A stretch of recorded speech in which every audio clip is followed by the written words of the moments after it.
Welcome to the marvelous land of Oz.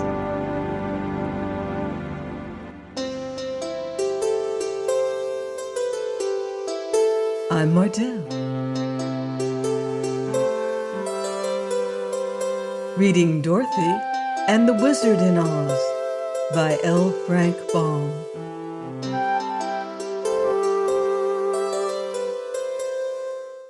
Chapter 4. The Vegetable Kingdom.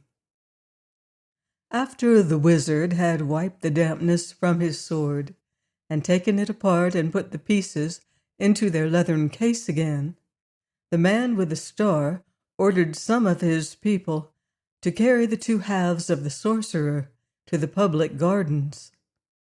Jim pricked up his ears when he heard they were going to the gardens and wanted to join the party, thinking he might find something proper to eat. So Zeb put down the top of the buggy and invited the wizard to ride with them. The seat was amply wide enough for the little man and the two children, and when Jim started to leave the hall, the kitten jumped upon his back and sat there quite contentedly. So the procession moved through the streets, the bearers of the sorcerer first, the prince next, then Jim drawing the buggy with the strangers inside of it, and last the crowd of vegetable people who had no hearts and could neither smile nor frown. The glass city had several fine streets, for a good many people lived there, but when the procession had passed through these, it came upon a broad plain covered with gardens and watered by many pretty brooks that flowed through it. There were paths through these gardens, and over some of the brooks were ornamental glass bridges. Dorothy and Zeb now got out of the buggy and walked beside the prince so that they might see and examine the flowers and plants better. "Who built these lovely bridges?" asked the little girl. "No one built them," answered the man with the star. "They grow." "That's queer," said she. "Did the glass houses in your city grow too?" "Of course," he replied, "but it took a good many years for them to grow as large and fine as they are now. That is why we are so angry when a rain of stones comes to break our towers and crack our roofs." "Can't you mend them?" she inquired. "No, but they will grow together again in time, and we must wait until they do." They first passed through many beautiful gardens of flowers, which grew nearest the city. But Dorothy could hardly tell what kind of flowers they were, because the colors were constantly changing under the shifting lights of the 6 suns. A flower would be pink one second, white the next, then blue or yellow, and it was the same way when they came to the plants, which had broad leaves and grew close to the ground. When they passed over a field of grass, Jim immediately stretched down his head and began to nibble. "Nice country this is," he grumbled, "where a respectable horse has to eat pink grass." "It's violet," said the wizard who was in the buggy. "Now it's blue," complained the horse. "As a matter of fact, I'm eating rainbow grass." "How does it taste?" asked the wizard. "Not bad at all," said Jim. "If they give me plenty of it, I'll not complain about its color." By this time, the party had reached a freshly plowed field, and the prince said to Dorothy, "This is our planting ground." Several Mangaboos came forward with glass spades and dug a hole in the ground. Then they put the two halves of the sorcerer into it and covered him up. After that, other people brought water from a brook and sprinkled the earth. "He will sprout very soon," said the prince, and grow into a large bush, from which we shall in time be able to pick several very good sorcerers." "Do all your people grow on bushes?" asked the boy. "Certainly," was the reply. "Do not all people grow upon bushes where you came from on the outside of the earth?" "Not that I ever heard of." "How strange. But if you will come with me to one of our folk gardens, I will show you the way we grow in the land of the Mangaboos." It appeared that these odd people, while they were able to walk through the air with ease, usually moved upon the ground in the ordinary way. There were no stairs in their houses because they did not need them, but on a level surface they generally walked just as we do. The little party of strangers now followed the prince across a few more of the glass bridges and along several paths until they came to a garden enclosed by a high hedge. Jim had refused to leave the field of grass, where he was engaged in busily eating, so the wizard got out of the buggy and joined Zeb and Dorothy, and the kitten followed demurely at their heels. Inside the hedge, they came upon row after row of large and handsome plants with broad leaves gracefully curving until their points nearly reached the ground. In the center of each plant grew a daintily dressed mangaboo, for the clothing of all these creatures grew upon them and was attached to their bodies. The growing mangaboos were of all sizes, from the blossom that had just turned into a wee baby to the full-grown and almost ripe man or woman. On some of the bushes might be seen a bud, a blossom, a baby, a half-grown person, and a ripe one, but even those ready to pluck were motionless and silent, as if devoid of life. This sight explained to Dorothy why she had seen no children among the Mangaboos, a thing she had until now been unable to account for. "Our people do not acquire their real life until they leave their bushes," said the prince. "You will notice they are all attached to the plants by the soles of their feet, and when they are quite ripe, they are easily separated from the stems and at once attain the powers of motion and speech. So while they grow, they cannot be said to really live, and they must be picked before they can become good citizens." "How long do you live after you are picked?"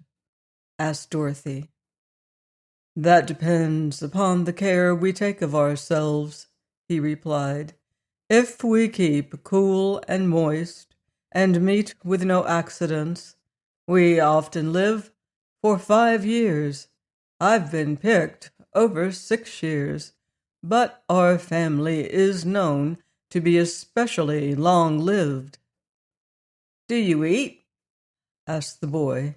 "Eat? No, indeed. We are quite solid inside our bodies and have no need to eat any more than does a potato." "But the potatoes sometimes sprout," said Zeb.